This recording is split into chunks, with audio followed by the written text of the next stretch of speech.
Do the quick selection tool. So I'm going to show you with a couple images. This one's going to be very easy.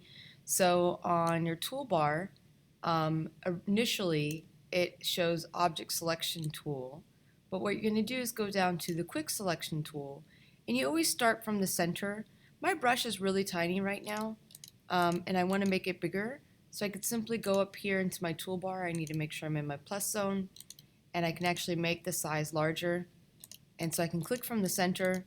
And this image has very high contrast along the edges, so you notice that it's capturing the image much easier, right? So very nice clean edges, which was not the case with my throwback picture, which I'll show you that as well.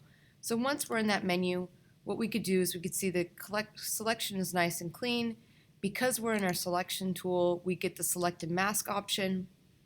I like to toggle this to make it easier to see. So I had a lot of red in my image, or the image itself is red. So I'm going to go on white. I missed a little piece here into my heart. So I'm going to go into the plus zone, make sure I get that selected. I'm going to get rid of that. I could do that while I'm in this zone. I could do the minus button and minus that and just do a few little clicks.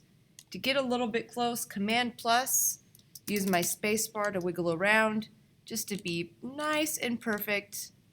Okay, so that, and I could sort of scrub and scan around. Oh, can do a little bit better job on these edges here. I went to the plus, and I can go from these inner edges here and correct the selection.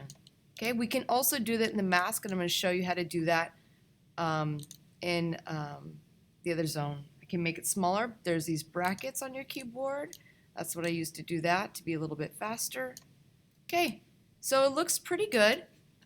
What I want to do is go into the properties window and do a little bit more. There's a lot of options, but I have to drag this menu down just to see a little bit more.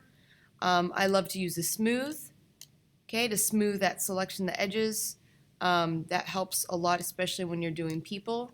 You could do the, you could also do the feather. The feather's a little cheese balls, so it's not working always so accurately, but it creates a fuzzy edge. I don't really like that too much. Now, we want to do the output. This, by default, is untoggled. We have to toggle it. Wherever you see that means toggle, and there's more options. Output selection, output to, we don't want selection. We want to do, there's a lot of different reasons why I want to use these different things. You could do new document with layer mask. We just want to do new layer with layer mask. Okay? Okay. So now you'll see that automatically that this, let me bring this, my layer panel in here, right above the image, it creates this layer with layer mask. Okay, so what I started to cover is that you'll notice that this little icon here, you can see now it's highlighted, that is the mask. White is what is seen and black is what is not seen. So to make a correction, let's say I wanted to correct this edge, you click inside the mask part. And what we need to do is, if we want to paint away, we're going to use a black paint. You notice here in these color swatches, whatever's on the top is a color that is active.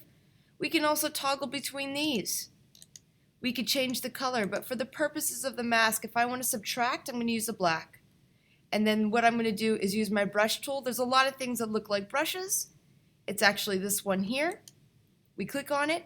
You can activate it by also typing the B key on your keyboard. So now you'll see I clicked inside my mask. That is activated. If I'm on that, that's not activated. The mask is activated because you see this little, these little edges are highlighted. And you can see now I can actually remove parts of my leaf. Okay? I can go Command Z to undo that. I can also simply toggle this color and go to the white. And now you can see I can bring back my leaf. I can also bring back parts of the background. Okay, don't want to do that, Command S.